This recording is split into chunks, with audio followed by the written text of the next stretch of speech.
we are ready to go. Okay, we'll call this work session to order Wednesday, August 5th. The time is 1 p.m. We'll open it up for visitor comments. Please keep your talk stuff 5 minutes or I less. have a visitor comment, if I might. Sure. I'd like to read in a document having to do with the resolution 1872. First, I'd like to say that I am opposed to the marijuana. I'm including medical marijuana and the sale of St. Helens property for the use of marijuana purposes.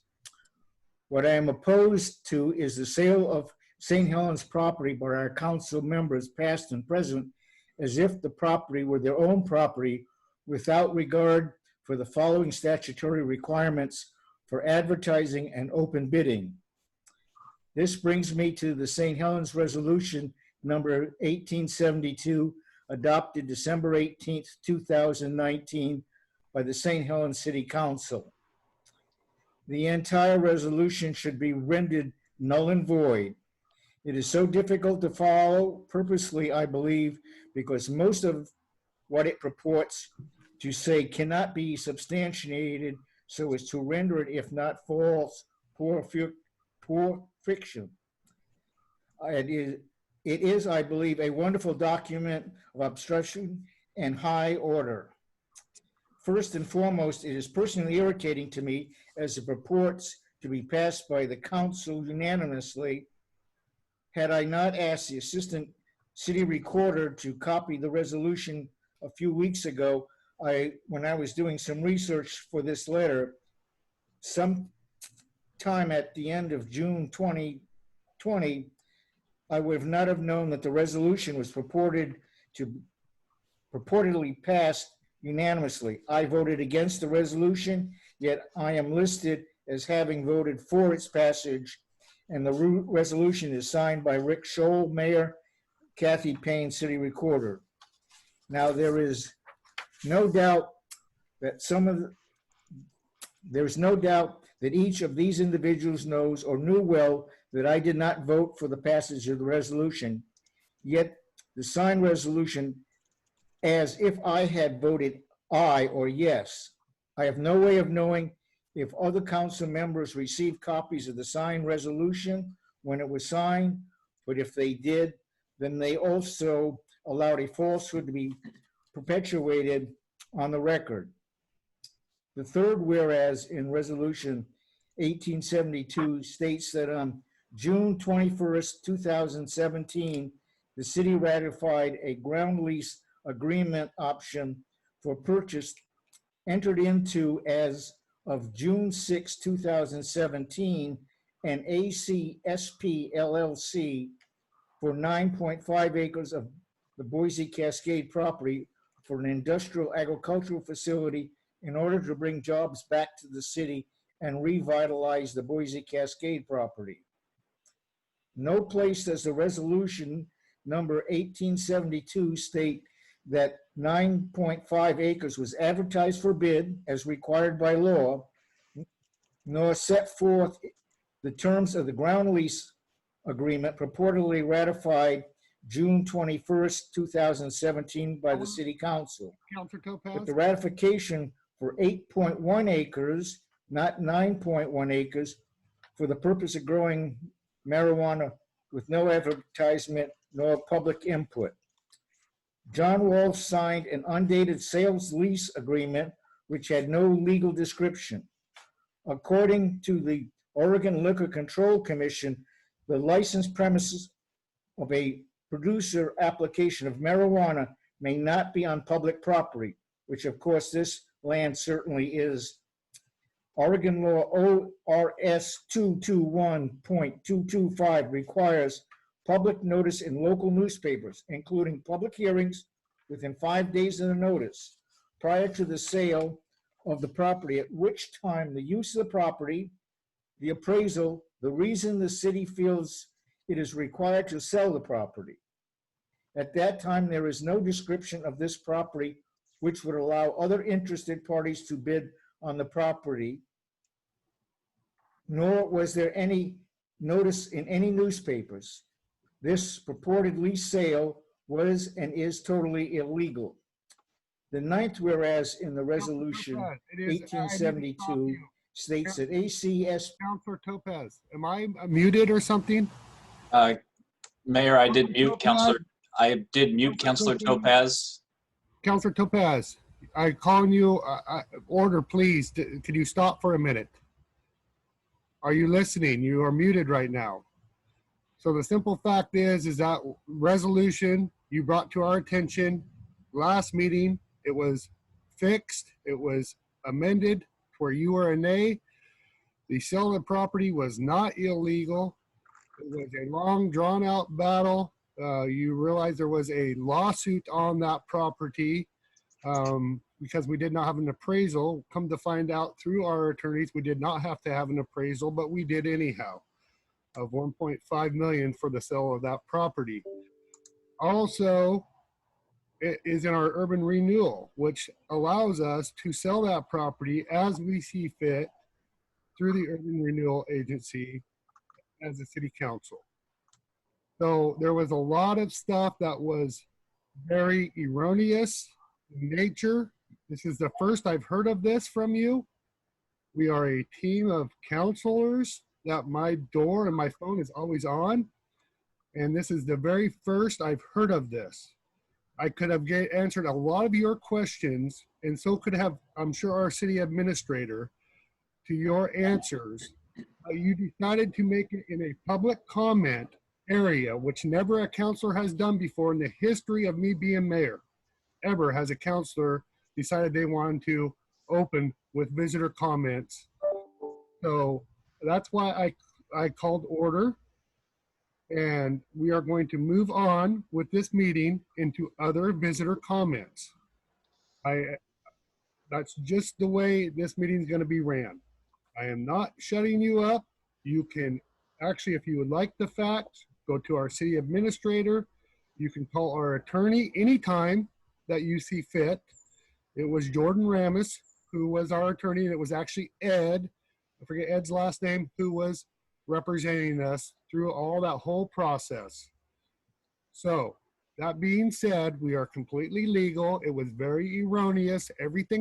Almost everything you said other than the resolution where you said you'd vote nay, which was a clerical error, which we addressed, and it has been fixed.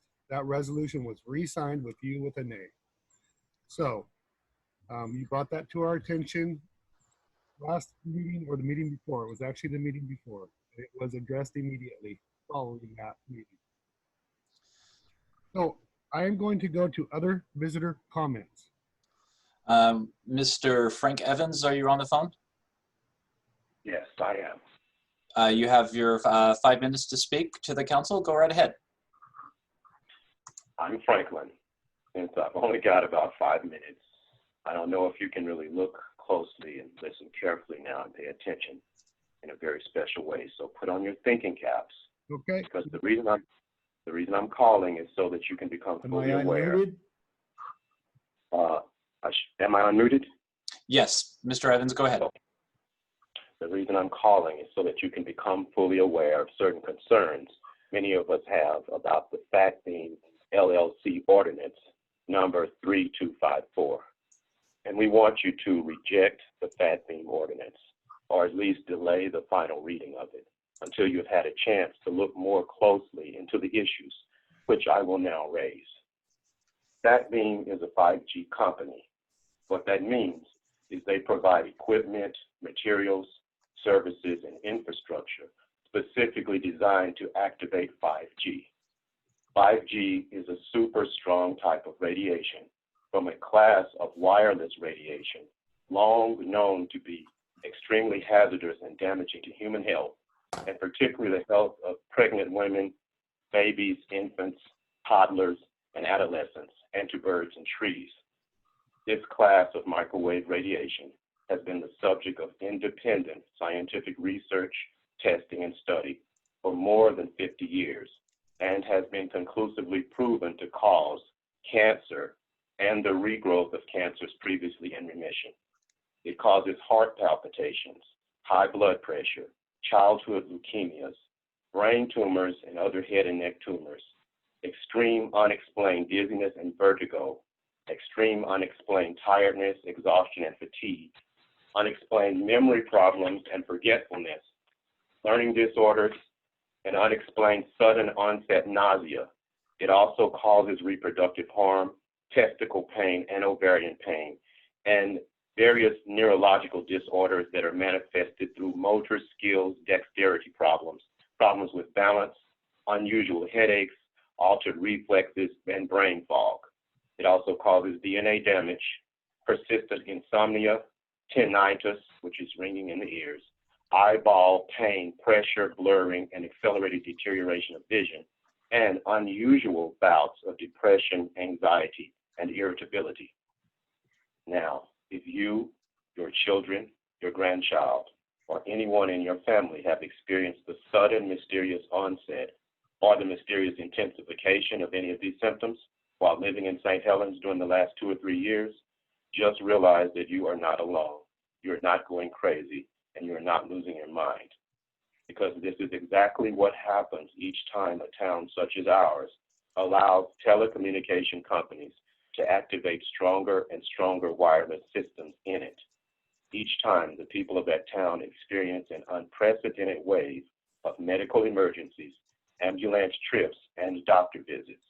And each time the residents of that community find themselves growing sicker and sicker and more debilitated, with each new medical diagnosis worse and more debilitating than the last. And this happens regardless of how much they exercise or how good they eat or how many vitamins and supplements they take, and if they don't smoke and if they don't drink, regardless of that, it happens. And that is why several other well-informed West Coast city mayors and city councilors have recognized the clear and present danger which 5G represents to public health, and they have taken effective action to stop the rollout, back it out, and protect the citizens. And obviously, we want you to do that now. We want you to fire FatBeam, cancel the ordinance, or at least delay the final reading of it until you've had the chance to get an even firmer grasp of the disastrous medical consequences of 5G and related wireless radiation, and until you've had the chance to fully apprise yourself of the practical legislative options currently being used by so many other city councils just like ours. So let's move toward a brighter, more healthy future of hope for St. Helens, because the more decisively we can avoid the obvious public health policy liability disaster in the making, which is 5G, the more you'll be respected for just how smart you truly are. So I will email each of you more complete information and documentation this week. It will include examples of systematic step-by-step approaches some other cities have used to good effect, and also some alternative options which make a lot of sense. That way you can decide for yourself which will work best, or check and see what others are doing. You will also see some disturbing photographic evidence captured right here in St. Helens during the last couple of months, and we'll also be provided with 2 links where you can see and hear powerful, convincing testimony about this very issue from multiple independent experts. That's all. Thank you. Okay, other visitor comments. Mayor, we do have one from Patrick Berkeley. Hang on one second, I will get him unmuted. Patrick, you are unmuted on my end. You may need to unmute yourself. Thank you. I was not going to speak, but I do want to say that I was, Mayor Scholl, I'm glad that you intervened during the public testimony time. I do not believe that, and I agree that it is public testimony time. It should not be the time for members of the city council to make statements. They have that time reserved later in the meeting. And I know I have tried to speak very often about trying to keep the public comment time just for that. I appreciate the council's past efforts to focus on public comment rather than having it turn into a time of discussion on issues. But I also did object the attempt by Councilor Topaz to take the public comment time to issue his statement, and that's all I have to say. Thank you, Patrick. Thank you very much. Any other views or comments? Mayor, I do not see anybody raising their hand or chatting with me, so we are, I believe, good to move forward. Okay, so next thing on our agenda is a employee length of service award to, do you want to unmute Jamin Coy? There he is, unmuted. To Jamin Coy, Officer Coy, there he is, everybody. 5 years with the city of St. Helens. I do believe Officer of the Year. Was that most recently or the year prior, Jamin? Year prior. Year prior, right, yes. Started out with us as code enforcement, and then moved over to being Officer Coy. Yeah. We appreciate your service to our community, Jamin. You officers are doing a fabulous job out there, and we definitely value you as an employee. I appreciate that, Mayor. Thank you so much, Officer Coy, for all your hard work and for your connection to the community. I just never get tired of hearing about all the great reports about the work that you're doing and reaching out and really connecting with our citizens. I just really appreciate what a good officer you are and your service to our community. Thank you, Councilor Carlson. Councilor Topaz or Locke, would you like to make a comment? Just thank you for your service. Keep up the good work. Thank you, Councilor. Keep eating those apples. Working on it. You bring a lot. Again, David, you're one of our, all our officers are doing a wonderful job out there, and you're part of a great team, and we are happy to have you as part of that team. So, Thank you. Yes, we just want to let you know how much we appreciate you, and we want to keep you. So, I'm sticking around. yep, good. Right. Thank you. Take care. Bye. Yep. Okay, we're going to move on to presentation of Lewis and Clark National Historic Trail Partnership. Derek Schimmel. Did I say that? Nailed it. Good. Derek, would you like me to share the screen with the presentation? Yeah, that would be awesome. Do I have the ability to just click the share screen button, or do you have to do it on your end? I can do it on my end here. Okay. Awesome. So this is what I had sent to Rachel yesterday. So is there a way that I can share, because I have a presentation here on my end that I'm hoping to present? Yes, I can give you co-hosting capabilities to share your screen if you would like. Yeah, that would be great. And then that is what the council and rest of the group will see. Perfect. Okay.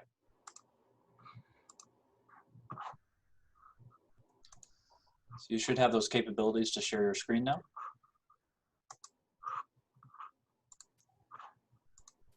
Okay, is everybody seeing my screen? Yes. Cool. So hi everybody, my name is Derek Schimmel. I appreciate you allowing me to take the time to present today. So I am here on behalf of the Lewis and Clark National Historic Trail. They are, excuse me, the Lewis and Clark National Historic Trail is administered by the National Park Service. So a lot of people know NPS because of Yellowstone, Acadia, Glacier National Park, the big ones. What a lot of folks don't know is that the NPS also are the administrators and stewards of a lot of trails around the US. So notably the Appalachian Trail, the Pacific Crest Trail, the Continental Divide Trail. One of the largest ones that they have and more unknown is the Lewis and Clark National Historic Trail. Their mission, as it shows here, is to preserve the history and the remnants of the historic route, the core discovery that Lewis and Clark took. And City of St. Helens falls right along that path. So it starts in Pittsburgh, goes along the Ohio River, up the Missouri River, and then down the Columbia River. So City of St. Helens is right smack dab there. And they actually finished their mission or their voyage in Astoria, so super close.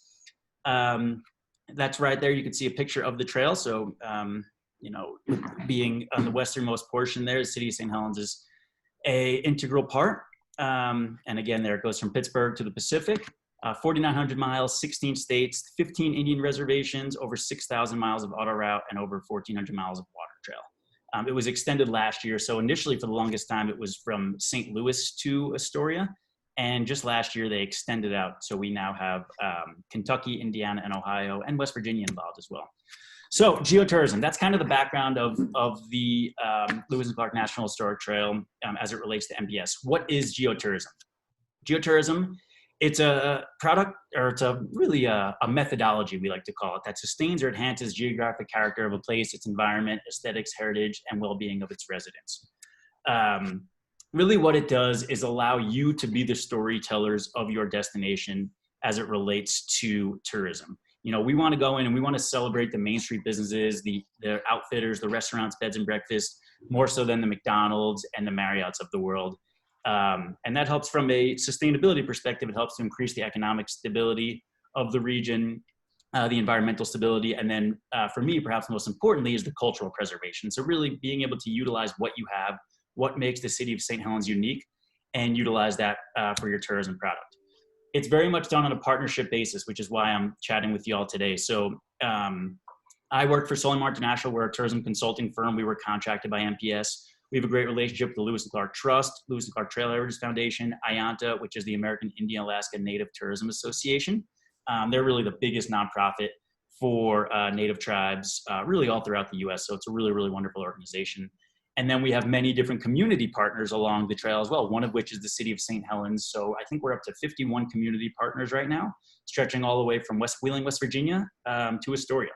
So we're really excited to have you on board. So what is sustainability in tourism? Just a quick recap of why it is we're doing this and the importance. So it's threefold. The first is economic growth. As I said, you know, we want to increase that tourism multiplier. We want to put the money, tourist dollars, in the hands of the local people, so that tourism multiplier goes up. You know, you have a restaurateur or a server or somebody working in a bed and breakfast, they are receiving the money more so than these bigger box change. So then that money can circulate further inside of your community. Environmental protection, of course, this is a big piece of the puzzle as far as the rivers are concerned. Of course, you know, the rivers have changed significantly over the last 200 plus years since Lewis and Clark took their journey. So, you know, environmental protection is a really big piece of it. How we can utilize tourism and find that happy medium between tourists utilizing the land and also respecting and preserving the land. And then cultural preservation, as I said before, using stories. We want you to tell your story. Why is the city of St. Helens unique? What makes your area unique in surrounding areas? And celebrate that more than the gentrification that we're seeing in a lot of big cities. And one element that we've also incorporated lately is social justice. So really incorporating not so much from a racial element, but really just incorporating all the people inside of the community together. So forget about race, forget about culture, you know, all of this comes together. Everybody is part of this community. So that's really, really a big piece of the puzzle for us. The strategies in sustainability, this is what we're searching after. So it starts with a strategic plan, which we've developed here with the geotourism methodology, developing tourism inside of the community, workforce development. Again, this is one of the big pieces that we're able to do by bringing in more tourists. It's able to develop the workforce. And then the DMO, the destination management and marketing, which is a big piece. Travel Oregon, we have a really great relationship with, and they've done a really wonderful job in helping us to promote the program. So again, bringing all these different pieces together to sustain tourism in your region in a meaningful way. So what is the Lewis and Clark geotourism program? It's broken up into two different sections. So this is how you get involved as a community and as a business. So the first is the Sustainable Community Partnership, which you're seeing on the right here. The benefits of it is that you have free promotion on our website and it links back to NPS. So it's a really, really great partnership from a strictly web marketing perspective. You have those backlinks to NPS. So you have a lot of different eyes coming in and seeing it. You get the recognition as a community with the digital badge that we have. We have signage, different press releases, resolutions, all sorts of different marketing materials that we're able to share with the community and show that you are part of this trail. That's really the educational piece of it. We want people, the stakeholders, the residents to understand that you are part of this trail, a part of a big piece of the puzzle. of the history of the Lewis and Clark Trail and of the history of the country as well. So that's really, really a big part of what it is we're trying to do. In addition to bring in visitors in a sustainable way, we want to educate the general public more so than that fourth grade education that a lot of us have on Lewis and Clark Trail, which is exactly where I was before I was brought onto this project. And then increase community engagement. This is another big piece of the puzzle for me. We want to bring people together. With considering COVID and everything else going on in the world, what this does is allow people to come together towards a recognizable and achievable goal. It's something that everybody can get behind. It celebrates the history, brings the past to the present, and really gets the entire community behind one mission. So that's really one of the most exciting pieces for me, both inside of your community, so the city of St. Helens comes together, and then you feel part of this larger community of the different destinations that are all along the trail. So, in my perfect world, we have the city of St. Helens linking up with Paducah, Kentucky, or Missoula, Montana, sharing ideas and helping one another to understand their current tourism culture so that they can build different strategies along with one another. Now, as far as the site attractions and businesses are concerned, this is really the bread and butter of the site. So this would be where, we can have beds and breakfasts, restaurants, museums, trails. If you have somebody coming to your city, if I'm coming to the city of St. Helens for the first time, where are each of you going to take me to show me your city in your own eyes? This is that storytelling festival. So as far as who can be nominated, who we're including on this site, it's really anybody. It could be an individual that's a local historian. It could be a festival. It could be an antique shop, an artist, anything, again, that makes your place unique. And one thing I haven't mentioned yet, the site, being part of it is completely free. So this is being funded by the National Park Service in perpetuity. So other than the time it takes to nominate your site, it's really no more than 10 or 15 minutes, and then updating that as things goes on. That's really the only time dedication that you'll need. But again, it's completely free for you, and we encourage everybody to spread the idea and spread the love around the city of St. Helens. So the benefits, again, this is now for the community partner, not more so than the community partners, the sites and attractions. So again, first and foremost is that web development part of things. They have the ability to market themselves through the web and get that partnership, an official partnership, I should say, with the National Park Service, and the chance to tell your own story. So you're going to create your content, put your own pictures on. We have a team here that's more than happy to help do that. But again, you tell your story in your own words, because ultimately the people of the city of St. Helens know the best places to point visitors more than anybody else. And then again, that connection to other Lewis and Clark National Historic Trail communities. So to get started, I'm going to go through this really quick, and then I'm going to show you the page, and then I'm going to open it up for questions. So this is what it looks like on our webpage. You'll be able to go in, you click nominate a place, you'll start a new account. And then from there, it will take you to, let me just exit out of this and then show you what the actual page looks like. So this is what our website looks like. And this is the actual page for the city of St. Helens. So they've already created a site just so I can show you an example. So this is what a page will look like. You have a quick description of what it is.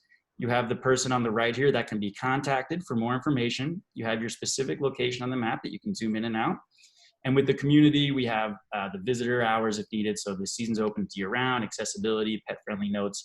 If you're having a restaurant or a museum, you can have a lot more information of accessibility, eco-friendliness, again, hours open, seasons open, really anything that pertains to your business you could be on here. And here's that digital map guide that I was mentioning. So those nominations, again, whether it's a community nomination or a business, a site attraction, this is where you're going to appear. So if we zoom in here to the map, just show you exactly what this looks like here. Zoom in, we see here, City of St. Helens. So right now we have one listing, which is, again, the City of St. Helens. Our goal is to have 15 or more listings in the City of St. Helens so that when people come, they can tour around, see what's around, and again, keep the money inside of the community. The thing I like to say is there's quite a few tourists, both nationally and internationally. We have tourists that go along the Lewis and Clark Trail from Australia, Japan, Germany. It's really, really interesting. And what this platform allows them to do is they spend the day following the footsteps of Lewis and Clark. 5 o'clock rolls around, they could come to this platform and say, where's a great local place to drink a beer? Where's a great place to sit on the river and watch the sunset? Where's a great bed and breakfast to stay at? Where's a great trail we can do tomorrow? And again, keep those visitors inside your community for more time. Hey, Derek, Yeah. quick minute. We weren't able to watch you zoom in. I don't know if you have. Yeah, Derek, you're not sharing the screen that your map is on. Yeah. Oh no. We can only see your PowerPoints. Missed that because we're still on the original the original page. You clicked and then it popped back up again. So Okay, let's try this again. yeah, it's because I'm sure that's a key part of we want to see. Yes, this is definitely the most important part that you want to see. Are you seeing it now? I can Yes. see the head looking at his screen, trying to see it. Like, Yeah, where? and also, Derek, if you can zoom in at all, that's always helpful because most of the counselors and people watching maybe just watching on a iPad or phone and not a full computer screen. Got it. Okay, are you seeing the website now? We are. Yes, we are. Great. So if we zoom in here, again, here's that digital map that I was mentioning. Okay.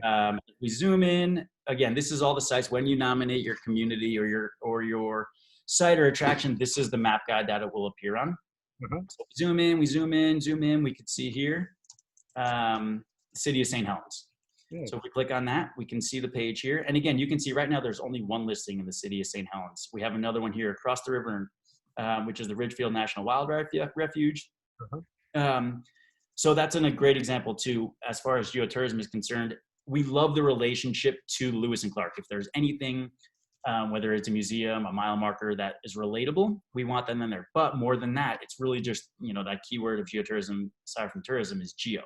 So it's geography based. So as I was saying before, somebody's touring around City of St. Helens from a Lewis and Clark perspective, and then 5 o'clock rolls around. We want this platform to enable them to stay local, where to find the local restaurants, where to find the local beds and breakfasts, where to plan their day for the next day. Again, everything we can do to keep them inside City of St. Helens for a longer amount of time and showing them those unique places through your eyes. So real quick, I just want to show you what this page looks like when you'll nominate it. So this is the City of St. Helens page. We have this beautiful picture up top. And then we can see here the content. Again, this is where you're really going to get into that storytelling ability. We're happy to help. We have a writing team on staff that can help you to create this content. We have the location here, so it's exactly where it is. You can see this zooms in and out. And then other applicable information. So seasons open, accessibility, pet-friendly notes. Again, for the restaurants, sites, museums, nature trails, you can enter as much or as little information as you'd like here. But again, the nuts and bolts is this map here, and then the content up top. So that is that's the program. I welcome any questions. I know it's a lot of information to say in less than 10 or 15 minutes. So I'm happy to share any information on the back end, but I welcome any questions. I had a question that I'm not sure if it's relatable to the national parks, but I'm seeing a lot of pushback as far as the York story for Lewis and Clark. And I don't know if you have plans to add content that kind of corrects and amends that story, because the way the story's always been told, I'm a native Oregonian 5th generation, is like these 2 lone men came out here, and that's not the story at all. And people are kind of demanding that equity and inclusion because it was definitely a team effort. We want to give all the credit where credit's due. Yes, that's a great point. And I don't want to speak too heavily on behalf of NPS on this particular topic, but they have definitely been cognizant of it. York played a huge role. There's a lot of authors and writers that say the mission and the core discovery would have been unsuccessful without York. So they've been doing a lot of different marketing and changing a lot of their verbiage to make sure that York is included.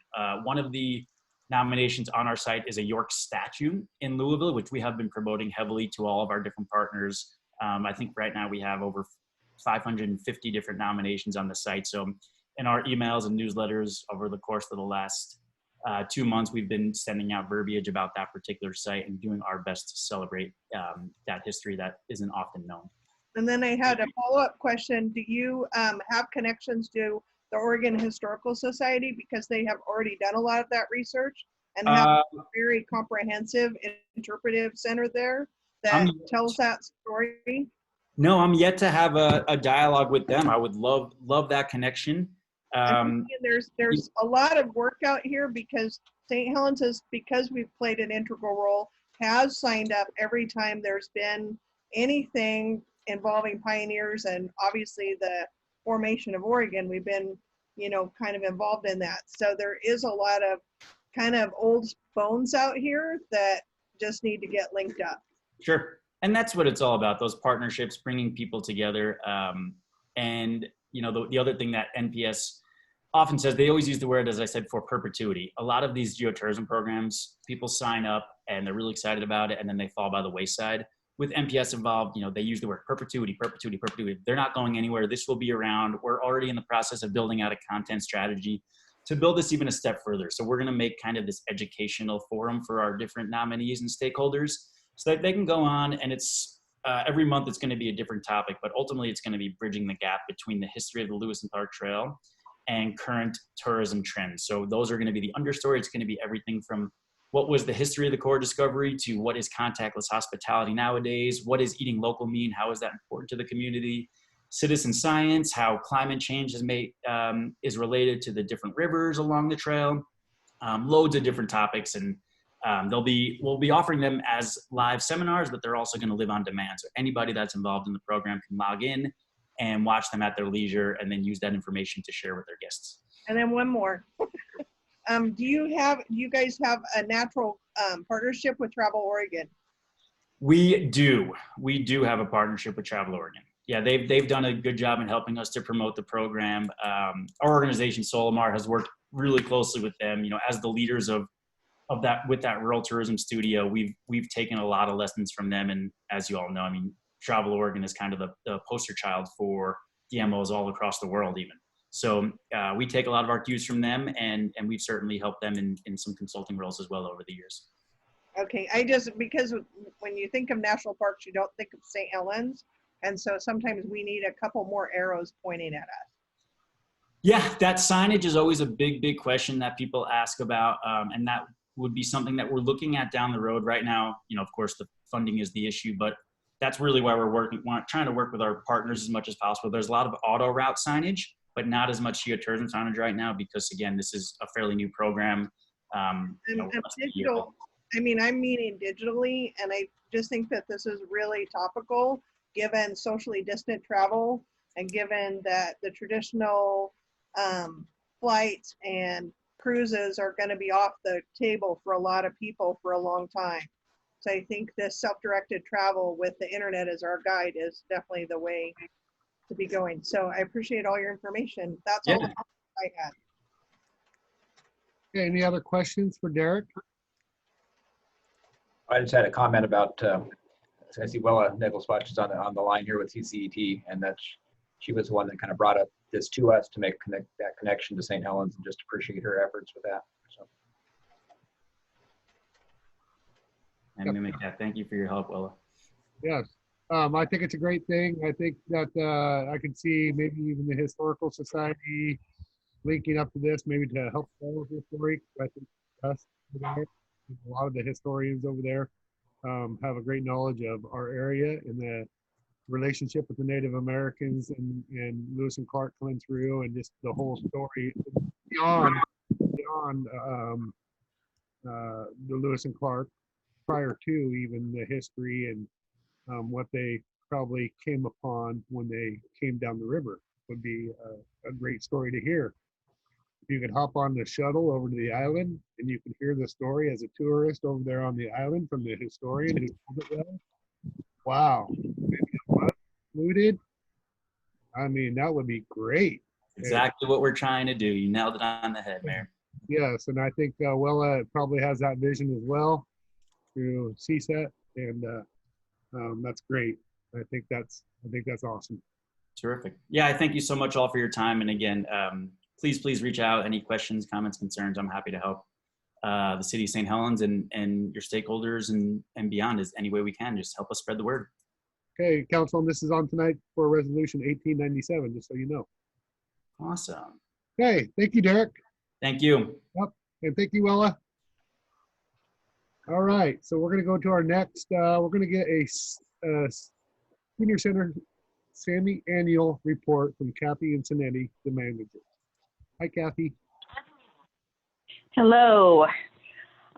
So you have the financials that I sent along of our fiscal year income and expenses, and I'm very pleased to be able to tell you that we're doing well.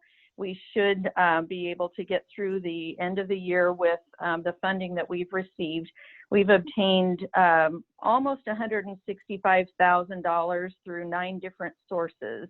Awesome. So that'll carry us through the end of the year. The community has just been phenomenal about opening their checkbooks and giving us donations.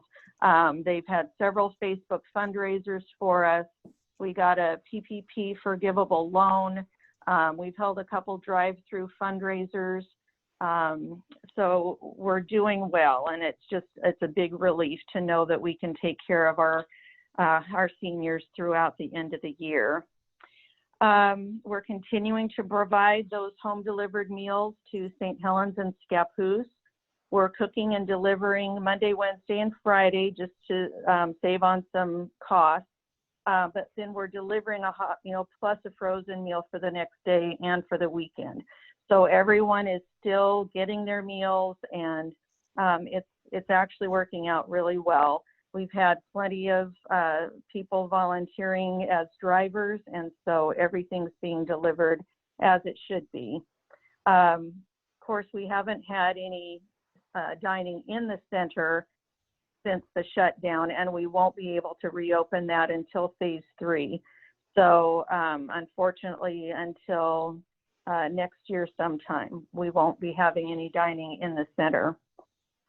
So we also received funds from a couple of different sources just to buy food.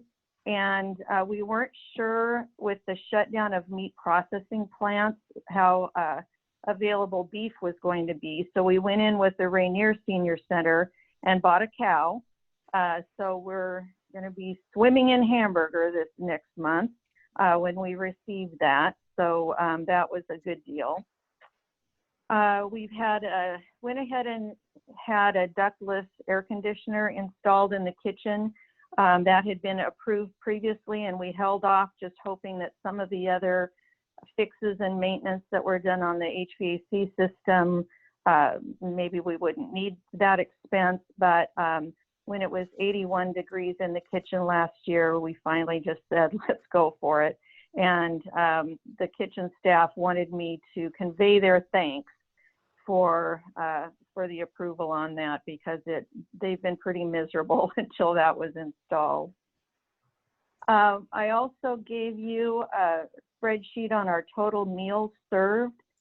The first column is congregate meals, which is our in-center dining, and then there's home delivered meals. And of course, we're down 14% in the in-center meals because of the shutdown, but our home delivered meals have increased 36%. So overall this year, we've had a 10% increase in meals. But, we're getting close to 50,000, and that's just a phenomenal amount coming out of the kitchen. So the preparation, the delivery, I just have to give so many kudos to our staff and to all of our volunteers who are making that happen for our seniors. Going forward, we've opened the center just to a few small group activities where social distancing can be applied. So a Tai Chi class, billiards, a craft class, those kind of things.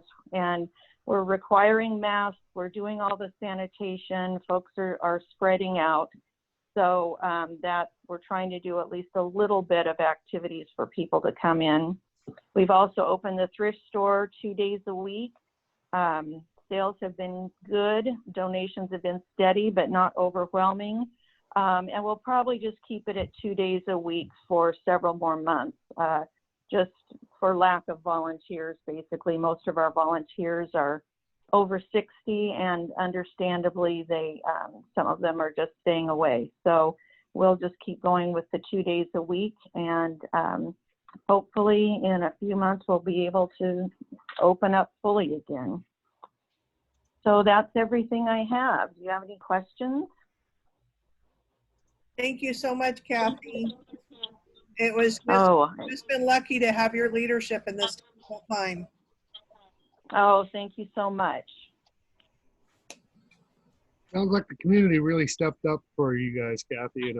glad to hear that they did, and that Oh, and it, through volunteers and Yeah. those clean up their checkbooks. That's a great deal. yeah, absolutely. They've just really been supportive of us. We definitely live in a unique place where when going gets tough, we get going, you know, so. Absolutely. And there's so much need out there. So I know they're donating other places besides us. And I just really appreciate that they're donating to us as well. Following up on your other places, the food bank has been running very heavy also. They're overwhelmed with the number of people that need help. They are also getting a little more stuff in, both from donations and the usual supply line. So this town is hurting. Glad you're taking rid of some of the hurt and putting it away. Yes. Good work, Kathy. So we got to say. Thank you so much. Keep it up. Appreciate. Thanks. Yep, appreciate you. Thanks. Have a good day. Okay, so we're going to move on to our next item on the agenda, and that's a request from United Way regarding book giving program. And we're going to now introduce Claire Catt, the executive director. Thanks, Mayor Scholl. Good afternoon. Today I'm here because I sit on as a chair on the advisory committee for Dolly Parton's Imagination Library. I'm joined on the call with a few other advisory council members. Your librarian, Margaret, sits on that committee with me. Community member Lynn, who's very active in St. Helens, as well as Wendy Wells is on the phone. She supports this program and is heavily involved with the Columbia City Library. United Way of Columbia County serves as the fiscal program, or the fiscal sponsor for this program. So we essentially make sure that the bill gets paid every month. But this is a book giving program for kids ages 0 through their 5th birthday to receive a book to their home, delivered to their home every month for free. So it's an early literacy program that can touch the lives of every Columbia County family and kiddo. It's facilitated by the Dollywood Foundation, which Miss Dolly Parton herself started about 20 years ago.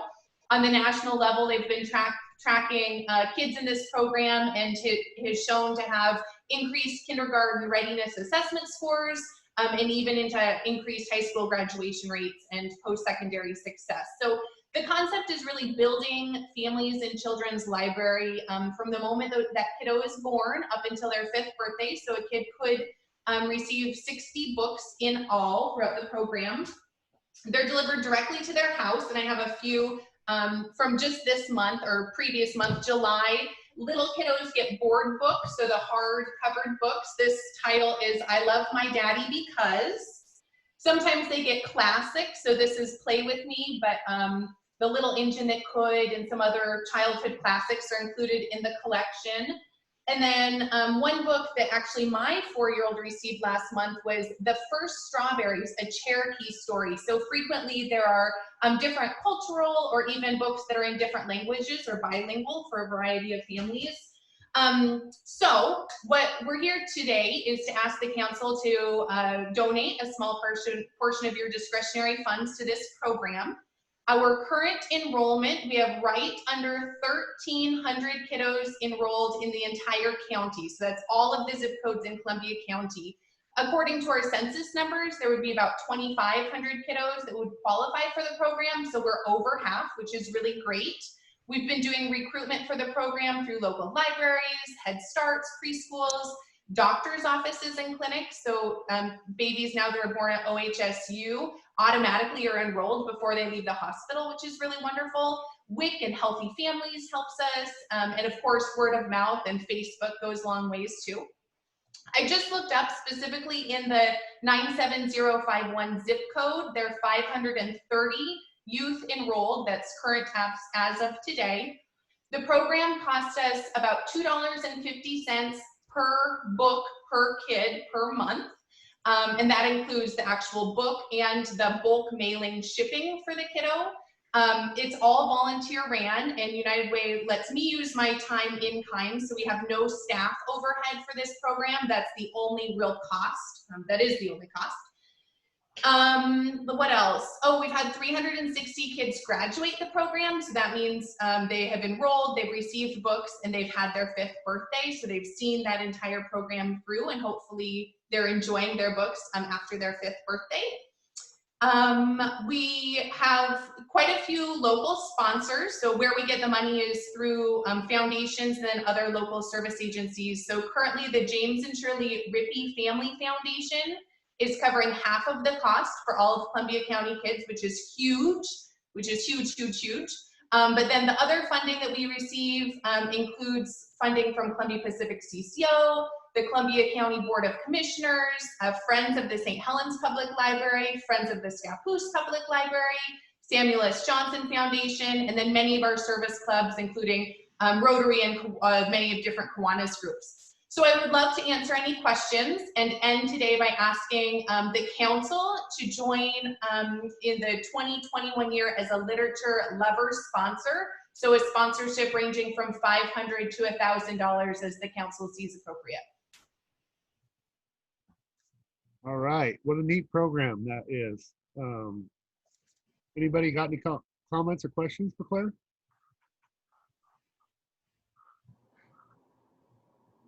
Not hearing any. So Claire, we've been doing this for a number of years. So the community, this program's been happening since 2018. It kind of slowly rolled out just with the Head Starts and WIC families first, and then we expanded to covering all of the kiddos. Yeah, Margaret's been talking about it for a while. Yeah. Yeah, so definitely a neat program. That's very cheap, $2.50 a book per book. That is absolutely phenomenal, a great program. So what we did decide, just so you know, as a council, was even on these monetary little, the approval would come tonight, because we're going to actually just kick it up in case there's a visitor comment. We want to make sure every citizen has comments, even on the littlest decision. So we're trying to keep our decision making to the evening session. I don't see it being an issue. I don't see anybody calling in saying I'm opposed to the Dolly Parton Book Club. So, because it's a great program. It just is. It's for, like you said, our kiddos to start learning how to read and get interested in it. So I'm definitely for it, but we're going to make our decision tonight in that meeting. So Sounds good. yes. All right, anybody else? Okay, they're there. They must agree, because they would be commenting if not. All right, thank you, Claire, for all the work that you do. Yep. Thank you, Margaret, and thank you, Lynn, for joining in as well. There you are, Margaret. Did you want to say anything? It's a fabulous program. There's not anything that you could find to disagree with it. Young children and books are a fabulous combination.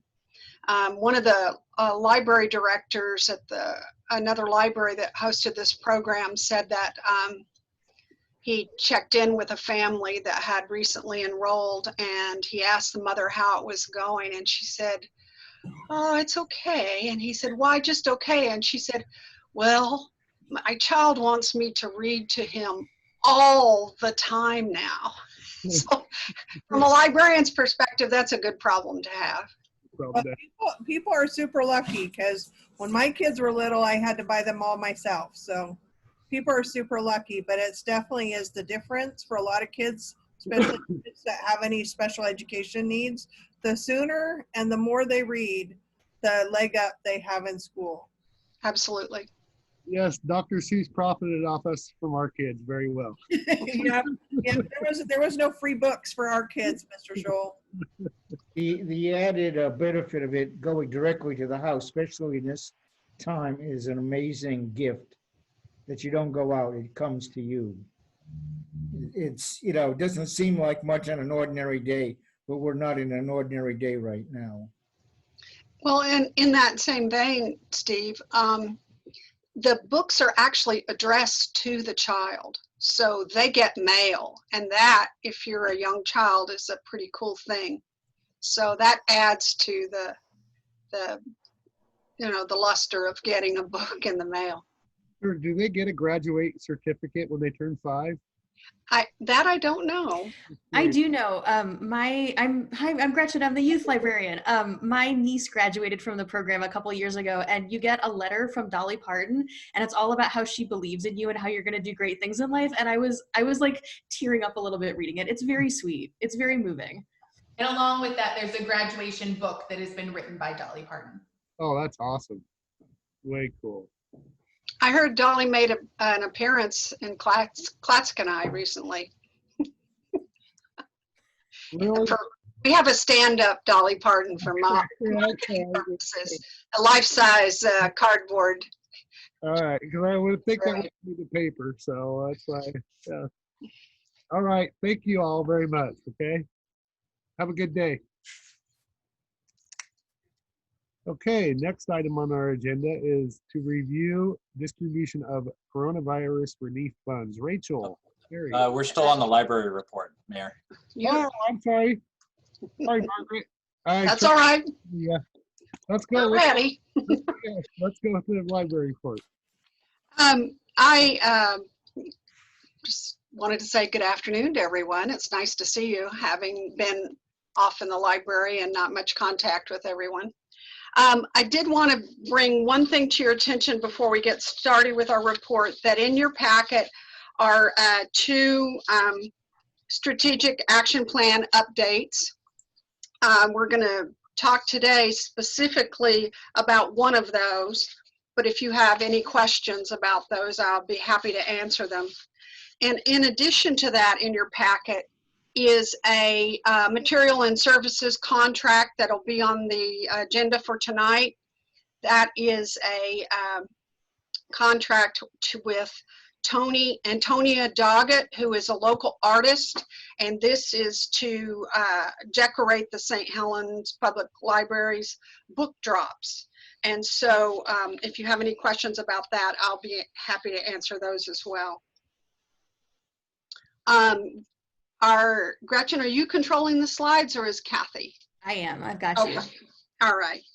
Well, I wanted our report to you today to focus on 2 things. One is the Makerspace, which is a new initiative and physical space within the library, and also to highlight library services during the pandemic.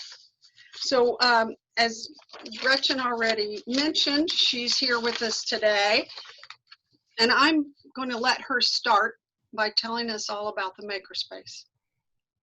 All right, let me make sure that I am sharing this correctly. Let's see. There we go. Let's pull this up. And, oh, I think I just crashed Firefox. Let me try this way. Okay. Can you see that presentation? Yes. Excellent. Oh, and I can advance the presentation. It works. Wonderful. Okay, so I am really excited to talk to all of you about the Library Makerspace. So for any of the members of the public who are on the call, hi, I'm Gretchen Kolderup. I'm the youth librarian at the St. Helens Public Library. And so before we get to the Makerspace, I want to give you a little bit of background so you can understand the context out of which that Makerspace is coming. So in 2017, we started a program called Make It. It is a program that's full of art and STEM and maker and DIY activities, and it's aimed at elementary school kids. And we've done all sorts of really cool things. So on the left there, you can see a picture of a whale that an 11-year-old made with one of our 3D pens. Gretchen? No. Gretchen, Oh, we can't yes. see. Yeah, we're not seeing it. You're not seeing it? Oh, we're seeing your presentation, but you're not advancing the slides. It looks like it's advancing to me. Okay, let me stop the share really quickly. And let's pull this back up. Do you see 2 pictures on the screen? There we go. See. Yep. Now hold on, wait. If I do this, do you see a new photo? Yep. Yes. Okay, cool. I think I can do this now. So on the left, you see now a photo of a whale that a 10 or 11-year-old, I can't remember how old she was, made with one of our 3D pens. So the way that that works is it's kind of like a glue gun, except it's extruding plastic, and you just build layer after layer after layer. So I thought that was a really cool project. On the right, you can see some young people engaged in creating a maze for their Ozobots, which are these little tiny robots that can follow a line, and you can program them by doing different color codes. So they are working together on that project. So these are two examples of some of the Make It programs that we've done. They're usually STEM, they're usually, they've got like an art focus to them. And then one of the other projects that we did was a stop motion animation workshop, and we ended that one with a film festival. And you can see the young people and then also a lot of their grown-ups here just before we started doing all of the film screenings. So we had really good attendance for that. We were getting really positive feedback from the community. And then after about a year or so, we had the director of the Northwest STEM Hub reach out to us and say, oh, I've heard about this program, tell me more. And so as she learned more about the program, she recognized it as a best-in-class program for our region. She works with Columbia, Clatsop, and Tillamook, and offered us a $20,000 grant to expand the program and to do some new and exciting things. So with that money, we were able to expand the program by purchasing some new equipment that would have been financially out of reach for us. On the left, you can see some snap circuits that kids are working with, where they build their own electronic device by snapping together components. And then on the right, you can see a young woman, a young lady designing a little LED design in a Iron Man gauntlet hand thing. And that's using a Little Bits kit, which is another circuitry activity that again would have been financially out of reach for us. So the grant allowed that to happen. The grant also allowed us to hire a high school intern. You can see her here. Her name's Lillian, and she is helping one of our Make It participants do the binding on his zine with the library sewing machine, which we were also able to purchase the grant money. So this program has been really exciting because it has just grown and grown and grown, and the more we do it, the more people respond positively to it, and the more resources that it brings into the community for us. However, there are some limitations that we have run up against with that program. You can tell from all of these photos that these programs are happening in the library's auditorium, which is a really beautiful building, but it's not necessarily well suited to the kind of programs that we're trying to do. The chairs are really attractive for kids to like run around and goof off or between. And then there's a big, huge like board table in the middle of the room that has to get shoved out of the way when we want to do something. The floor is not super great for the robots that we want to drive over it. So it's been, again, a really successful program, but you know, we're coming up against these limitations. On top of that, some of that equipment that we were able to purchase is a little fussy and finicky and doesn't do well being like taken in and out of a closet and set up and torn down. So for example, that sewing machine really wants to like live in one place and get used and not be kind of packaged up and put away. So in the the end of last year, beginning of this year, the library had this really fantastic opportunity when one of the tenants in the building that the library is in decided they didn't want to use that space anymore. And the landlord was like, hey, we know that you are looking for more programming space. Would you be interested in this?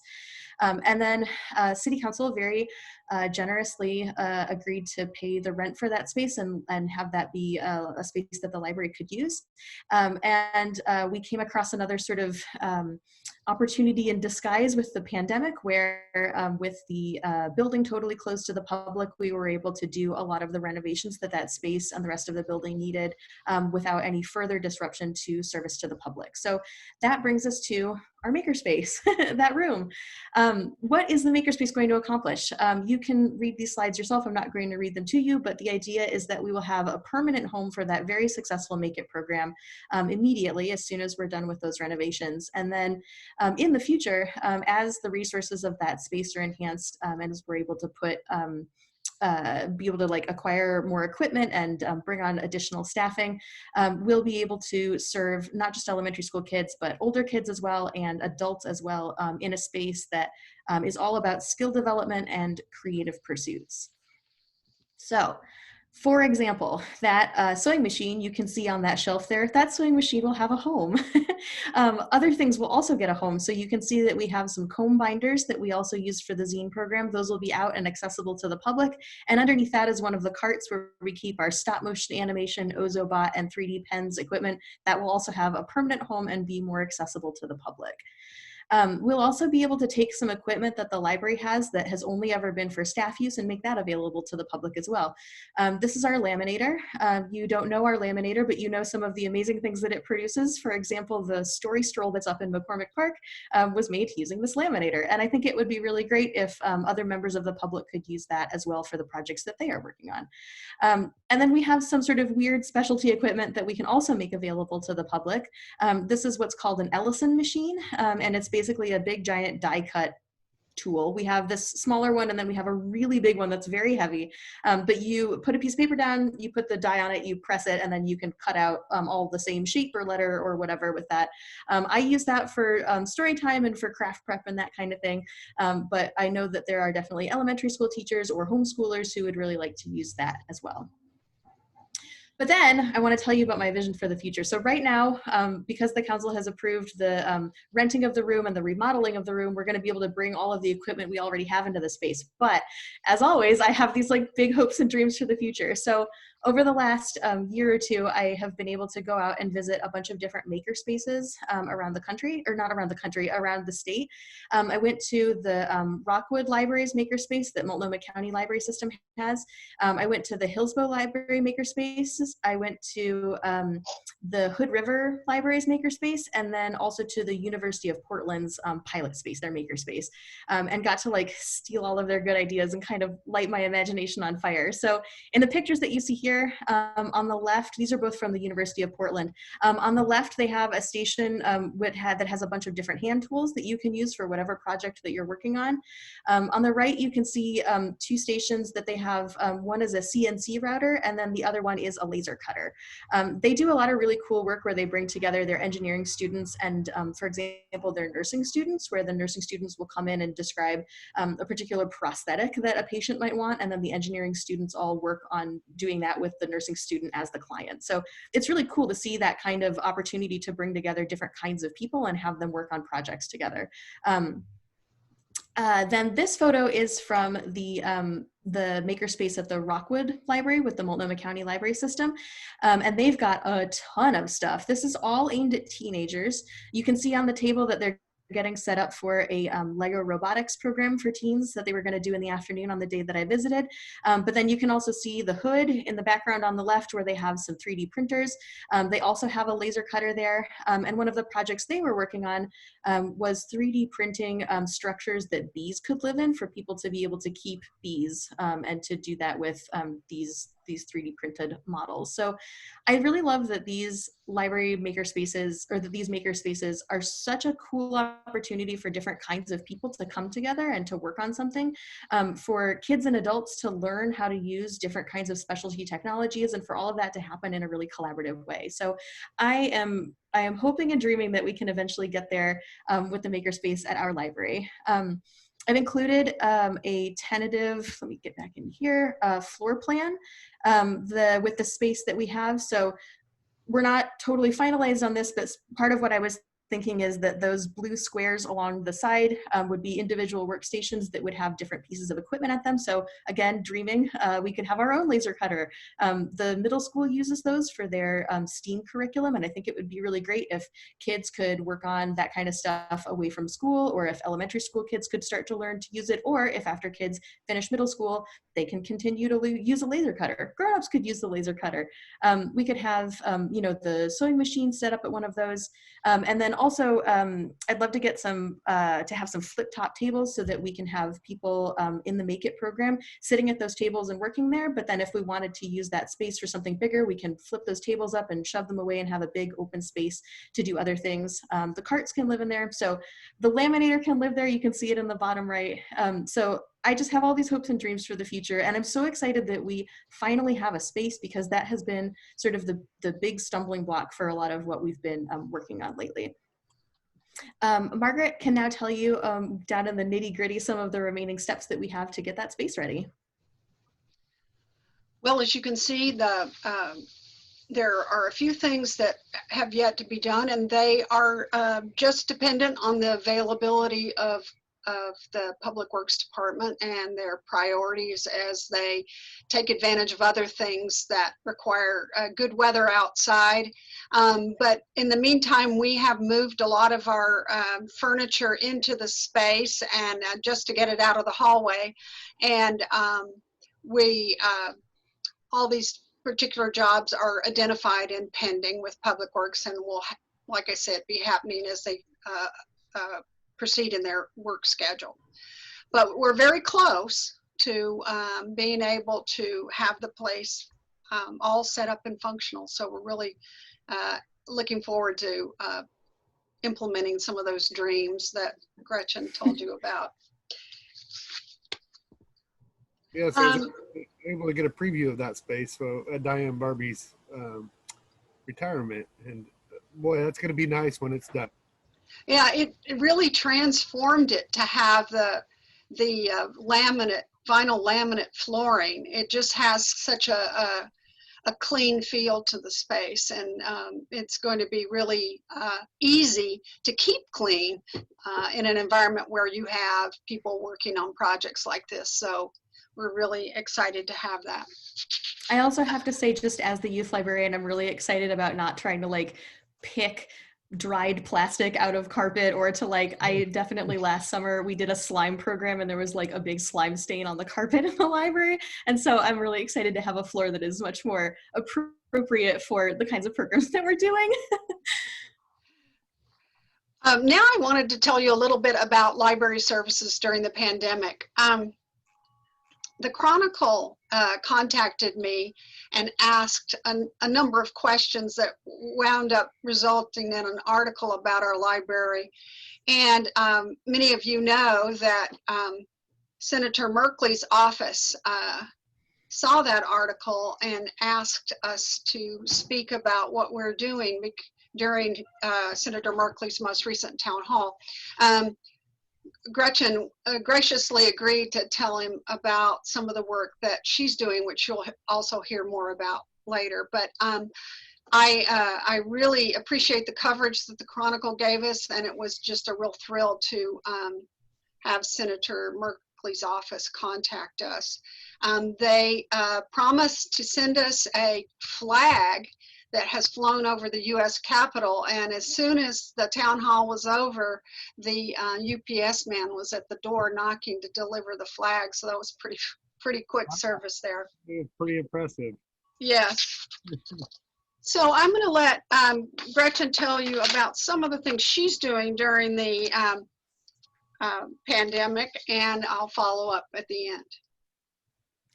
Yeah, so one of the things that I feel the proudest of that we've done this summer is that Shauna from the rec program and I worked together to create activity kits. So normally both of us would be doing a lot of events for kids over the summer. We would have hundreds of kids cycling through, really doing a lot of cool enrichment activities for children and families. But with our buildings closed and with all of the different restrictions around group gatherings, that wasn't going to happen. So in the spring, we put our heads together and came up with the idea to put together activity kits that would have those kinds of enrichment activities, all the materials you would need stuffed into a bag, and to just distribute those through the food bank. She is in contact with the director of the food bank. So Shauna pulled together a lot of other community partners. We worked with Inroads Credit Union, United Way of Columbia County, Columbia Pacific CCO, the Northwest Early Learning Hub, the OSU Extension Office, Next Adventure, Scappoose Bay Paddling Center, Burgerville, and Columbia Health Services to put together these kits. And we made 5 sets of 300 each, so 1,500 kits that are mostly going to the food bank with additional distribution through the rec center when we had some extras. This just feels really good. It felt really good to be able to get resources to families that needed them the most and to have all of that be totally free. So some of the library materials in there were the things that kids would need to make a ping pong ball launcher or a miniature catapult or something kind of a more traditional like summer camp thing like friendship bracelets.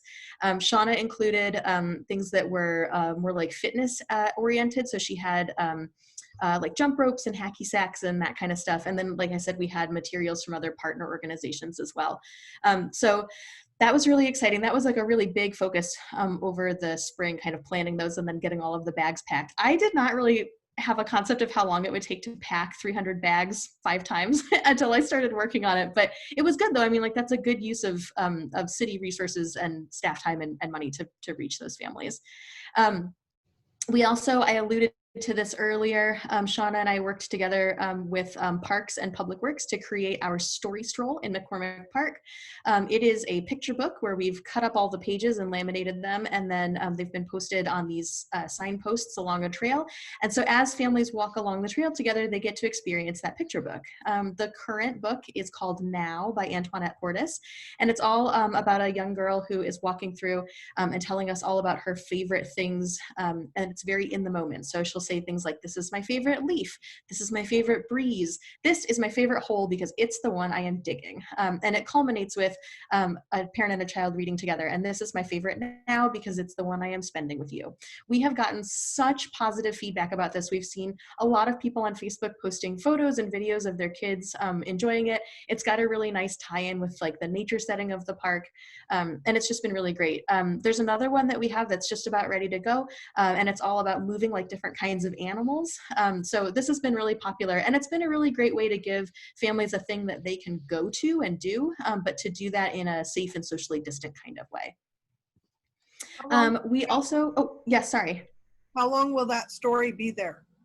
The one that's up now went up in early July, and we are just about ready to put the new one up. So right now it's looking like it's like maybe 4 to 6 weeks on rotation, but we'll see how that changes as things continue to change. If somebody's watching this at home and wants to take their little boy to go see this, it is still there. Yeah, you could go this afternoon to McCormick Park. It's when you get into the park, there's the like the Veterans Pavilion, and then there's the restrooms, and it's kind of around the corner from the restrooms. It's the trail that already has a lot of different the like permanently installed fitness stuff. I will say that the story stroll is kind of it's not a totally permanent installation. It is just pages that have been like laminated and then stapled onto the plywood stands.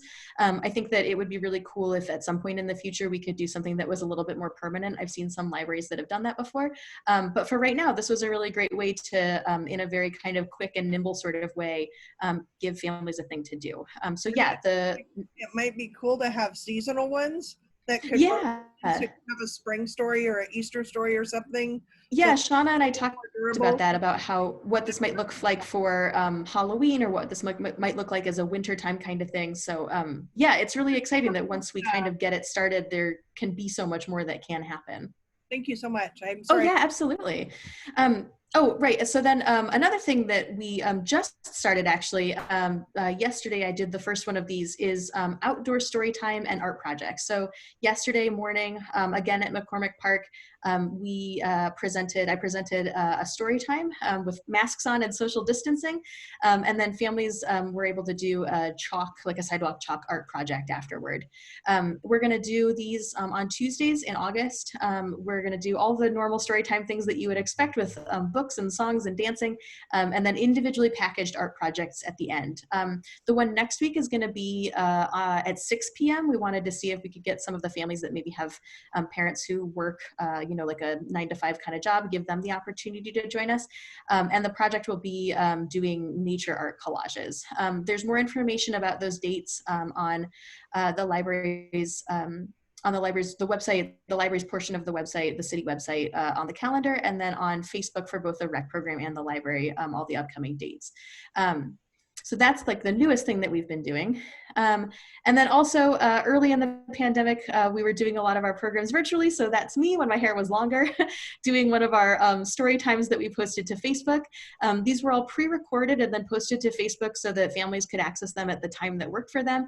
And it was a really nice way, because story time is such a core part of what we do, to be able to stay in contact with those families. I was just talking to a family yesterday that came to our outdoor story time at McCormick Park.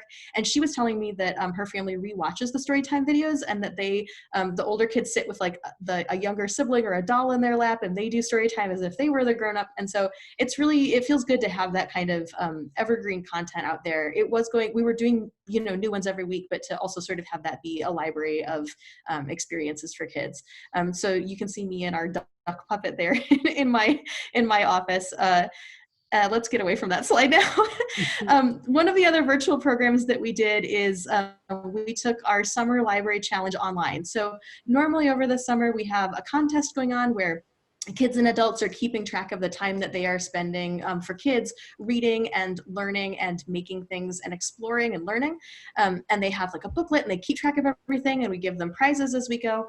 But this spring we knew that that was just not going to be possible this summer. So we moved our summer library program to an online platform called Beanstack, like beans like Jack and the Magic Beanstalk, and stack like putting things on top of each other.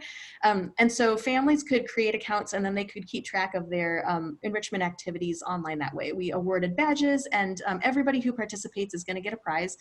This ends after this coming Sunday, and it's been good. It's been really cool to be able to see in a more immediate kind of way that sort of engagement that's happening. So one of the things that we did for the youth program was we had a lot of optional activities that people could do, but we asked them to tell us about it.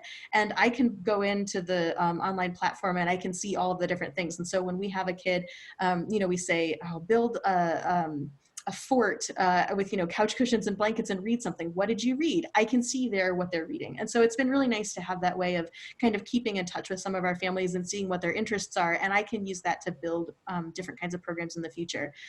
This platform is also something that we can use going forward. So we could do a winter reading program. We could also do something like 1,000 books before kindergarten.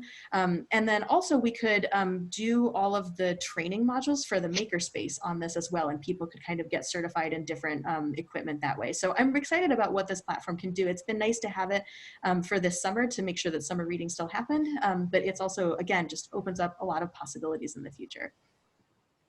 And then Margaret is going to tell you about our curbside library pickup service.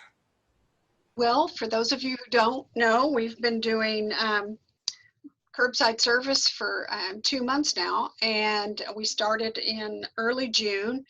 And these windows look out onto the porch of the library from the Armstrong room, which is the small conference room.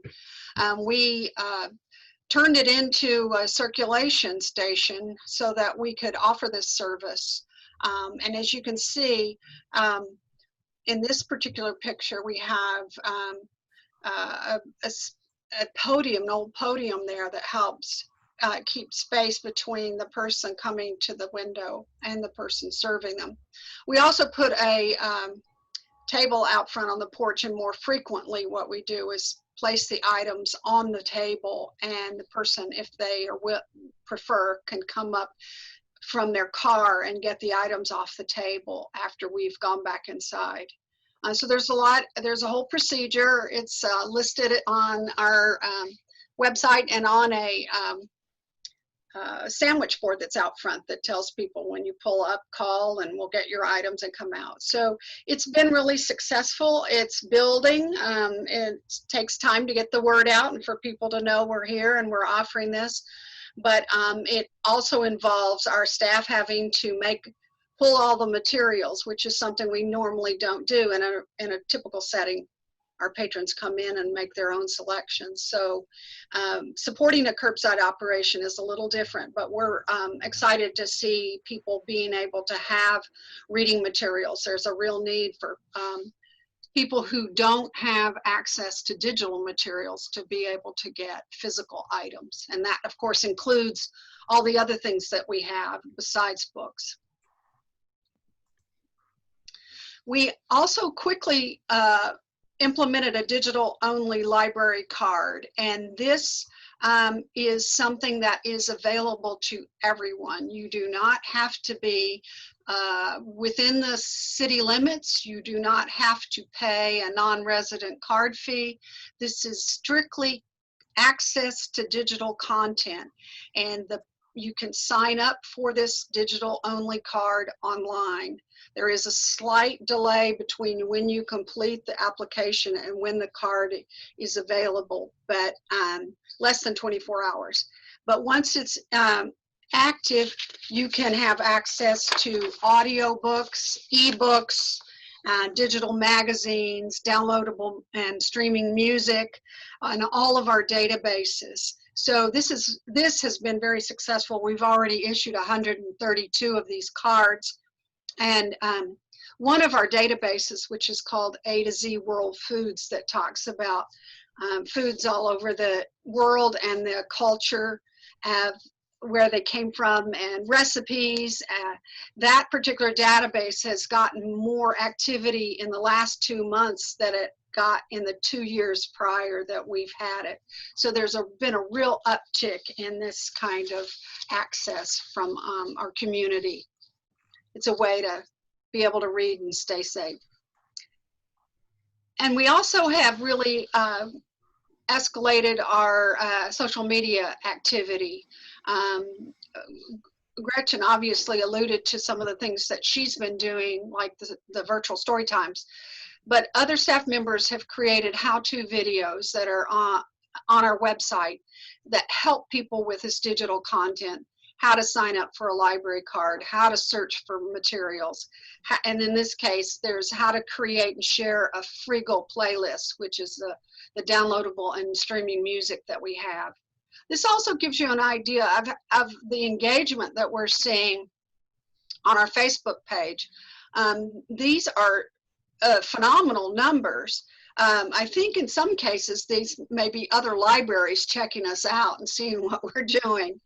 But our Facebook followers have increased as well.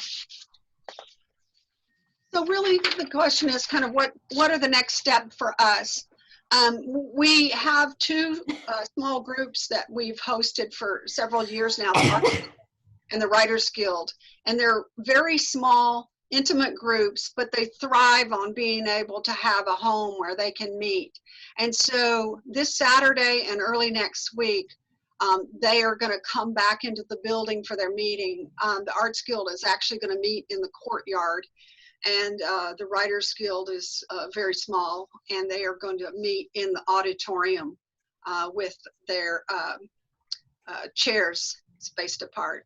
We have not reinstalled the auditorium seating, so this is a way that they can just have regular chairs that are easily cleaned that can be spaced apart. And we're looking at reinstituting our book group. The genealogists are going to start with online meetings in September, and we're positioning ourselves to be able to start to admit people for computer appointments, but we're not quite there yet. So, are there any questions for us? Sounds like you guys got it all under control over there. I mean, you guys are really doing a lot of good work over there. It's nice to see you guys recognized, not only by the Chronicle, but Senator Merkley asked you to do a presentation that says a lot about what you guys are doing over there. I was asked to MC that, and I was unfortunately busy that day.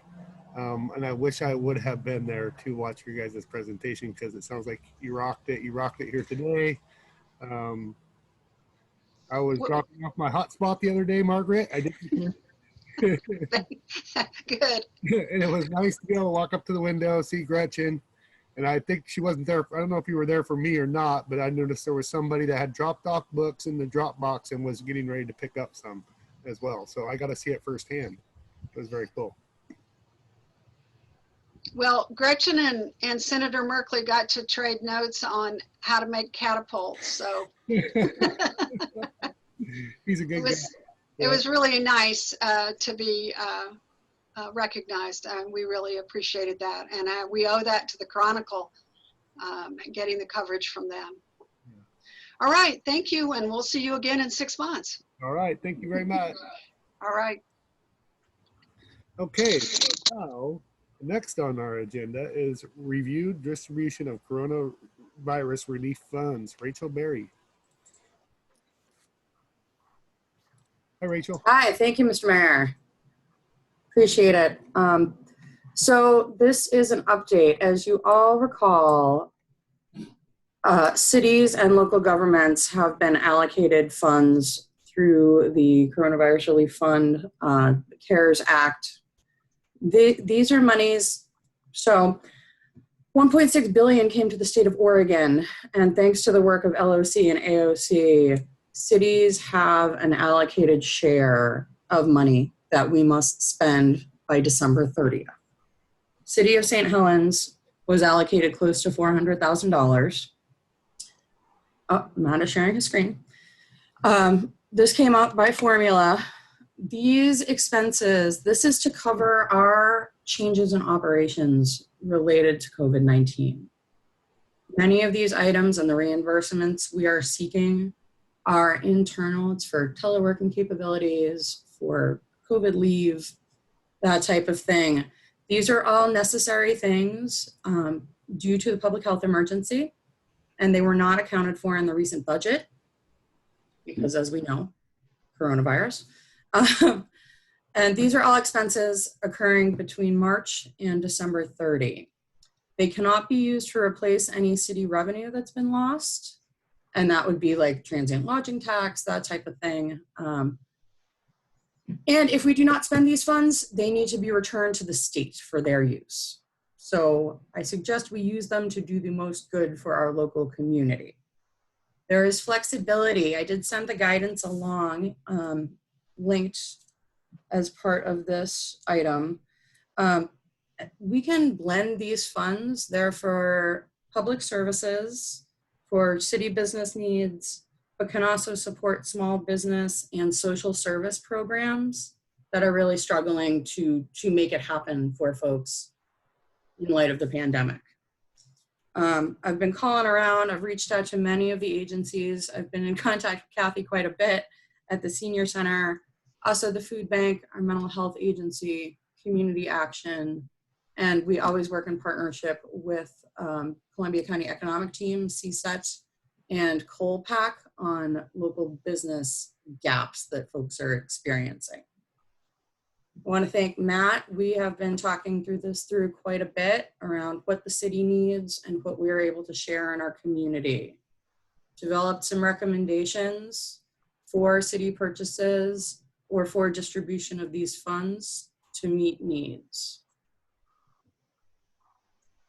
Even after we distribute this money, we will have close to $70,000 remaining for any unexpected COVID-related items that come up. The real key is that it needs to be spent by December 30. As we know, many things we don't know, but the pandemic will not be over on December 30th. So sharing these funds now can really help some of these agencies try and plan for an uncertain future. Are there any questions? I have a comment. Sure. You have a lot of social services on there. I'm not seeing the school district on there. And, yes, that's. You know, they had planned on an alternative in-person meeting, and they're having to roll out a whole different curriculum format. And I'm not sure if they have offset to cover that cost, but that's a cost directly related to COVID. So, I mean, I just don't know where they are on, I've heard from some families in our community that there are families that have 4 students that don't have 4 access points for 4 students to learn. And so kids are gonna have to have a more rigorous curriculum. And if you have 4 kids, you have a middle schooler teaching a grade schooler, a high schooler teaching a middle schooler, and school goes on from 8 in the morning till 8 at night. I just thought maybe if there's relief needed at the school district, maybe that should be added to your list to double check. Absolutely. Thank you for that, Councilor Carlson. We've been in conversations over the past couple of weeks with Superintendent Stockwell, and you absolutely hit it. It's some of that technology need. But the findings for the school district literally just rolled out and they're still formulating. So I mean, those are new changes just in the last 7 days for the school district.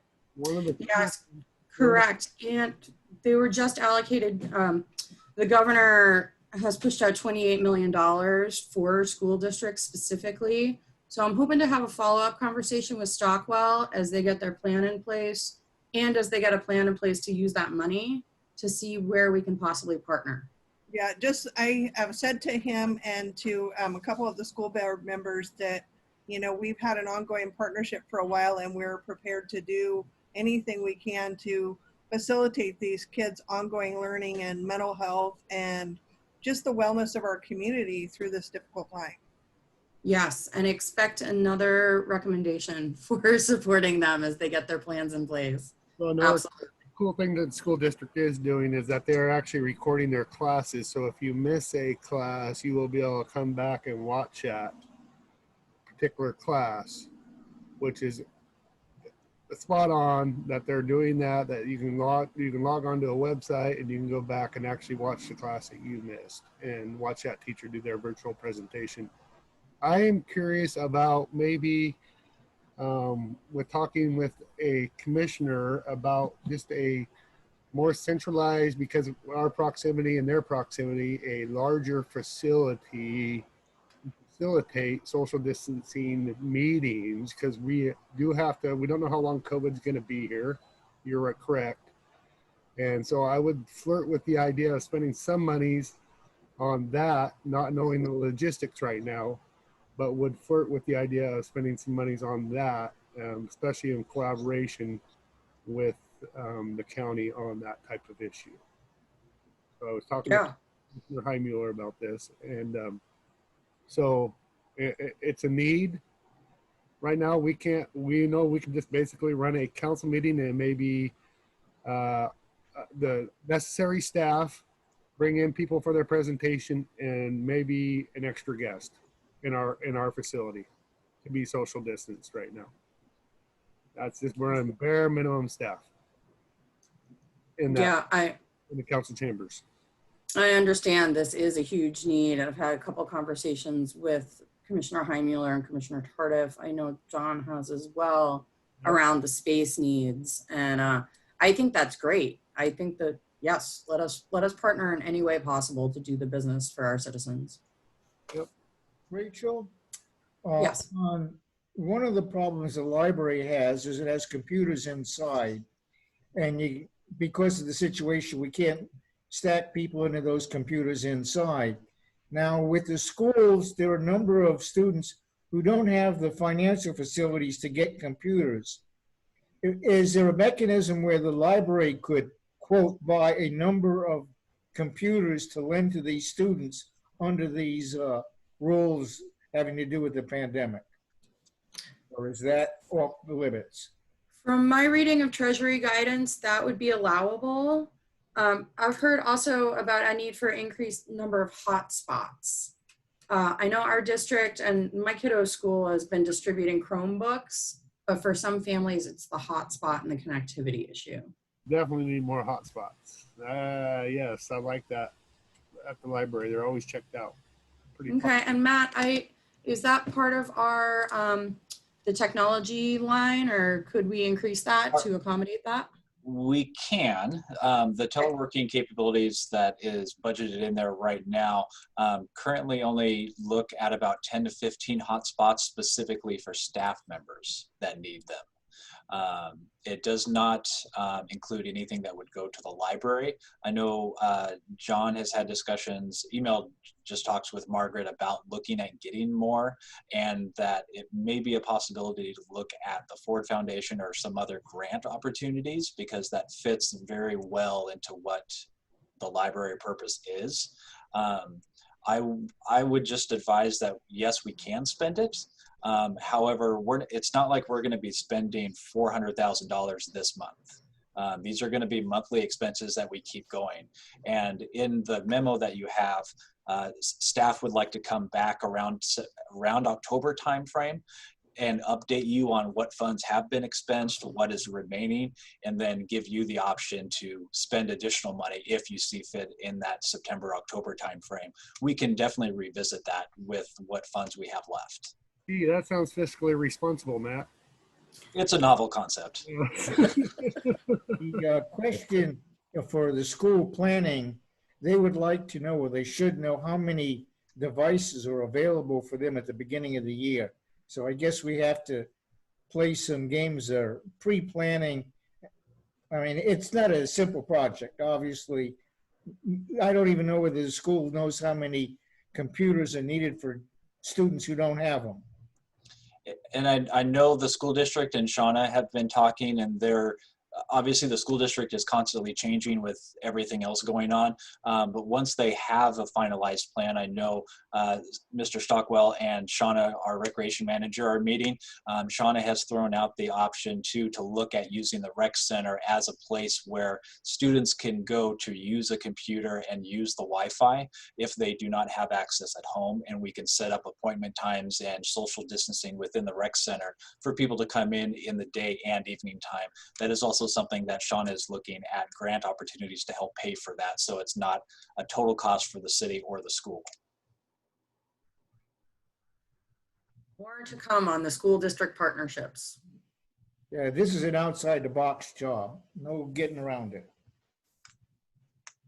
I like where you guys have allocated the money so far. I think it's smart. And, like you said, it's a projected month to month, but that's the estimated cost. So this would be on for tonight for the council recommendation for staff to move forward. Everybody okay with that? I look good. Good job, staff. Good job, Rachel. Good job, Matt. John. Okay. Thank you. Yep. Okay, request for relief of water leak charges from citizens. Matt. Thank you, Mayor. There is a memo in your packet as well as a copy of the letter that was sent to myself and directed as well to the City Council. I'm hoping you had an opportunity to look at that. If not, I'm happy to share my screen so you can see it if you would like. Okay.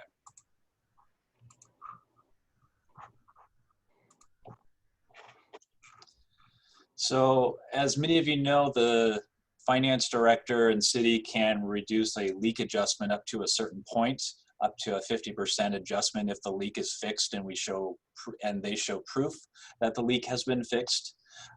This request was written from a customer that had a large leak adjustment, this just goes into the background of what the administrative rules are. Basically, the request that is written in the letter is too large for myself or the city administrator per our current kind of guidelines and rules for us to approve. So that's why the city council needs to have a say in it. The staff recommendation comes from myself as a recommendation to approve the leak. So that is the staff recommendation. So the letter basically says that they had a undetected leak in a line to the meter. The total cost for the two bills that were done when the leak was happening was about $2,500. We are able to authorize within the city up to a 50% reduction, which still leaves about a $1,300 balance on the account. This particular person is on a fixed income and is living there by themselves. So she is requesting an additional adjustment from the city council or a reduction of the full cost for this instance. I'm happy to answer any questions. She is not available here, I believe, on the meeting to talk at all, but I'm happy to answer any questions that I can. Matt, our water meter reading, people can tell by standard changes that a leak's occurring. If we see a leak occurring, can we go out and fix that?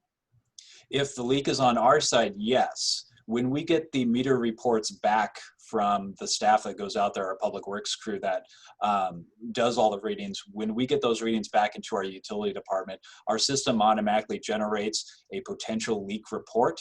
And so those are any changes looking at previous years. If there's a jump in a percentage, then it comes up on that report, and then our staff will actually call that person just to see, hey, did you fill up a pool? Did you do you maybe have a leak in your irrigation system?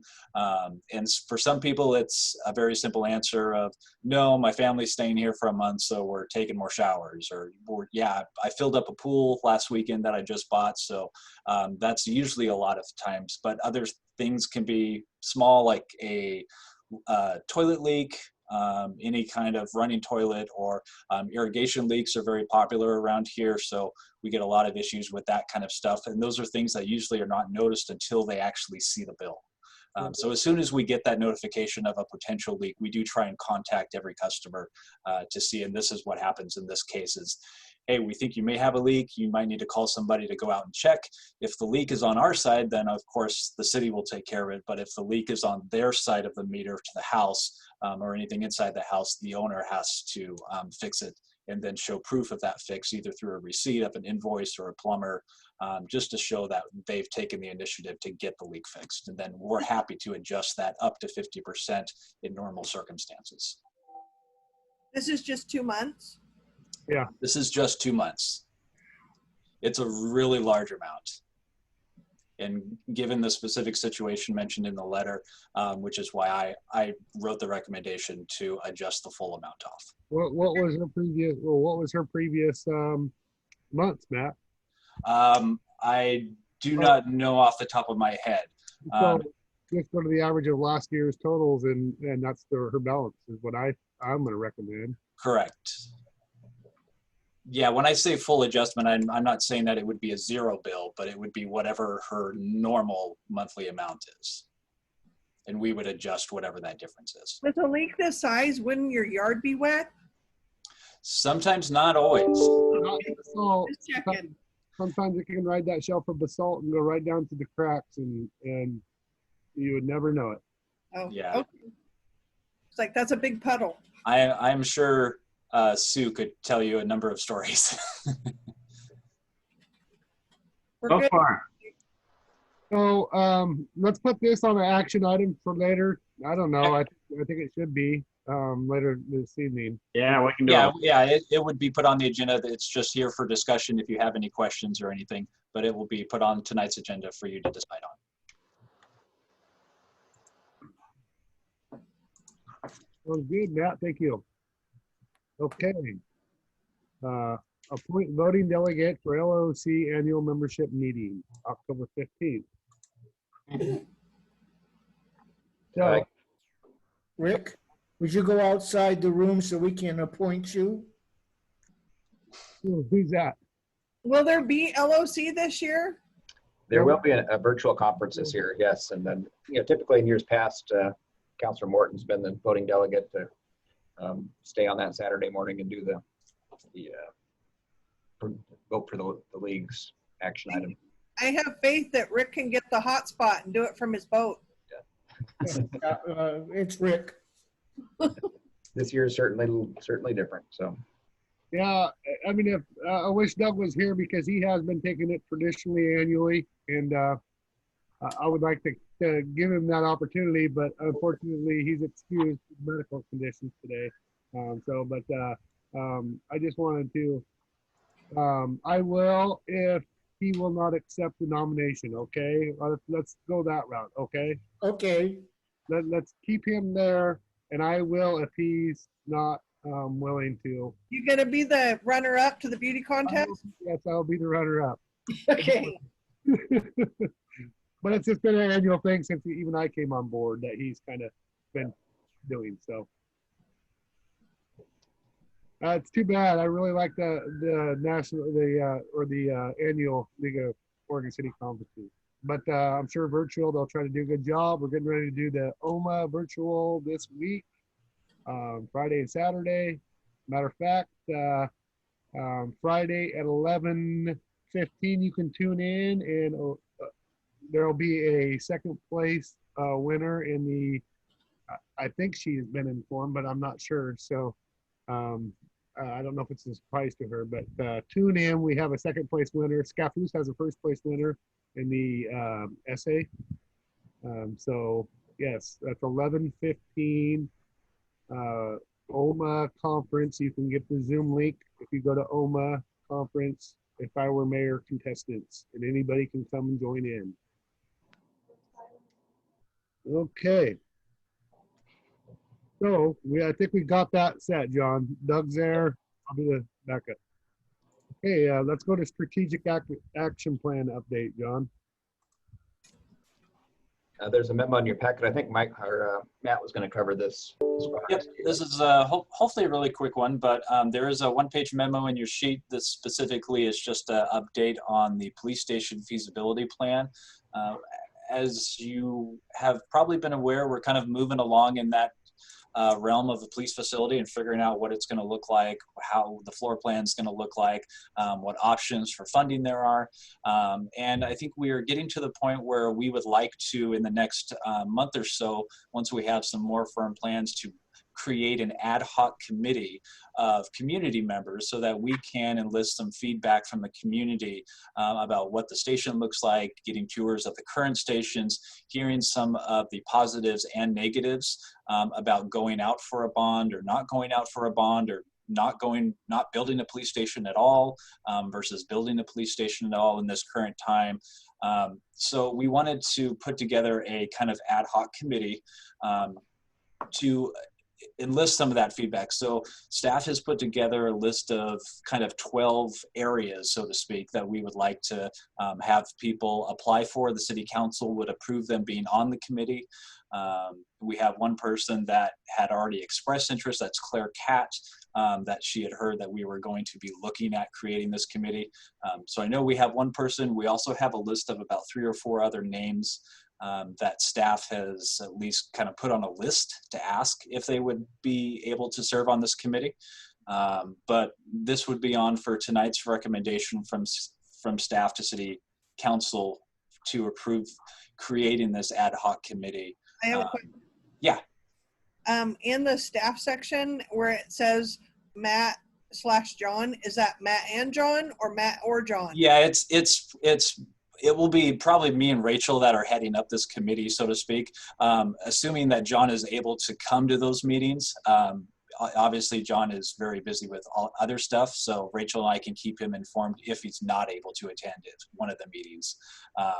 And that goes along with the same phrase of Brian and Joe from the police department. Super. Good balance. Yep, so that we'll bring that up tonight for potential approval. Excellent. Okay, let's get a city administrator report. Don Walsh. All right, thank you, Mayor. So yeah, where to start? When we left the last council meeting, I had taken on the task of coming up with a resolution to address diversity, equity, and inclusion. And we've done some homework internally, Mayor, and Rachel, Kathy, and I have been working on some things to come up with not so much a resolution. We said resolution, but as we kind of step back and think about what's going to be a meaningful effort to address some of the issues in our community, we wanted to model some other successful programs, look at what they've been doing. And all of that kind of begins with an organizational assessment. And the mayor about a week ago led us in a workshop of sorts to do this Myers-Briggs assessment tool to kind of address the spectrum of, have you not started yet, or are you fully engaged on various issues, kind of the principles of diversity, equity, and inclusion. And that effort kind of gave us a good benchmark to see where we're starting. There's a draft for a preliminary statement of equity tonight that the mayor's going to read and address. And to kind of kick this off as a good starting place. There's always going to be more work to do. This is an ongoing thing that we've been working on. The resolution that we had in class, and it's only about a little over a year ago, as far as the reaffirming the innate dignity of the people of St. Helens was passed, and it's something we continue to work on. So I had a comment. Sure. Just because this is something that has been in the background for many years, that I've lived in St. Helens, that I just want to see this effort not be a vacuum of city staff. I'd like to see it more of a dialogue with the community, because there are a lot of groups in our community that are on the outside looking in, and we don't ever talk to them. And I just want to make sure that there's an open conduit. If people aren't feeling included, that they have some place that they need to go to say, you know what, I can't access this service, or I can't access this because I'm sight impaired, or I'm hearing impaired, or I have a mobility issue that I can't get in this building. That where do those go? Because it seems like those kinds of things are falling on deaf ears and never getting fixed. And those are the types of things that we covered in our workshop, Jenny. And we've seen those areas as a weakness in those spots. And we'll actually be bringing that to council soon. Like John said, we know there's work to do. I just don't want it to be in a vacuum. I just Yeah, want. well, your point's really well taken. One perspective or lens is that you're looking at the city as a municipal organization, as the operating workforce, right? And then the city, as you define it differently, is the community. You know, it has a community partner role with all the other organizations, the school district. And we did reach out and talk to the school district briefly about this subject, and they're doing the same kinds of work and effort on this. And community health, our civic organizations, all the whole group working together is going to be more effective than just the city acting on this. So yes, there's certainly work to do. I guess if we're moving on to other issues, the public works director recruitment, we have a verbal acceptance of the top candidate. He's currently in a background check. He's very excited to come to Oregon and be a part of our community, and he just left really excited. And if all goes well, and there's no reason to think it won't, with his background check, he's intending to report on August 31st, which is a Monday. So we've been working on the RFQ, getting pretty close on the design and engineering for the boardwalk and stage. We're doing 2 RFQs that are going to run parallel. Those documents are coming together rather nicely. Design and engineering for the boardwalk and the stage structure that kind of goes with that element. And then the roadway, the extension, we're doing the roadway connecting from First Street to Plymouth and from Strand looping back up to First, and then all the utilities are related to that. So we should have something hopefully within a month or so. And the grants related to that are still pending. We're hopeful, but we're not completely reliant on that. We have actually submitted applications to the state through Business Oregon to set up some funding for that. And so that when we have these designs and engineering, we can move forward to construction and actually see something on the ground, which is be very valuable and meaningful to the community. There's been a lot of planning work, but it's just getting something built. It's going to be really looking forward to that. I think all our citizens are looking forward to that. I was interviewed by the Chronicle the other day asking if I was going to rerun, and one of my priorities was waterfront redevelopment as far as moving along.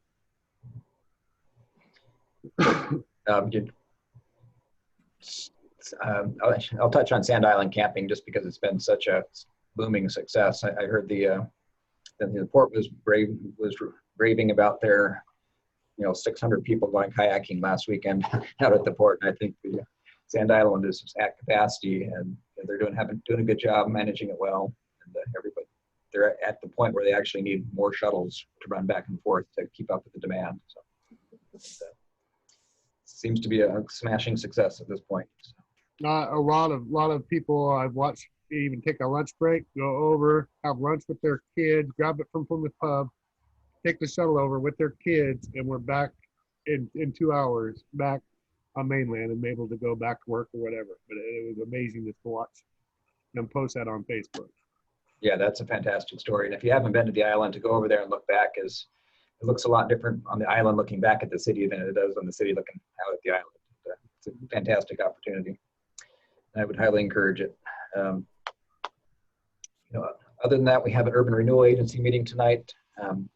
Appears that Councilor Topaz will be the chair of that. It's a fairly straightforward agenda, and Councilor Topaz, if you want to take a few minutes to go through that beforehand, I would be happy to do that with you in between the meeting. But it's essentially approval of call to order, visitor comments, citizens, approval of the minutes. There'll be a presentation from our financial consultant, and then an administrator's report. So a lot of good work on there. I think you'll be pretty pleased with what's going on with the Urban Renewal Agency. And unless you have questions, I guess that would conclude my report. Hey, John, are you opposed to putting like an action item on talking about just the timber, just to look at the timber later? Putting that on our, No, yeah, there'll be a timber bids on the sale up at Dalton Lake at the next meeting. Bids are open on the 12th. Looking at the calendar here, yeah, for approval on the 19th. We're looking at timber seems to be, rocketing up in price, and I think we're going to hit the market just perfectly again on our timber sale. Did you say Dalton Lake? yeah, we did, I think. Sorry. I think That'll get me in the Lynn paper. had a mini heart attack. We are not You will be putting Dalton touching any trees in Dalton Lake. Berry Lake, our watershed. I saw Lynn's face when you said Dalton Lake. Our watershed. Yeah, Like, I'm gonna just put a little pause there.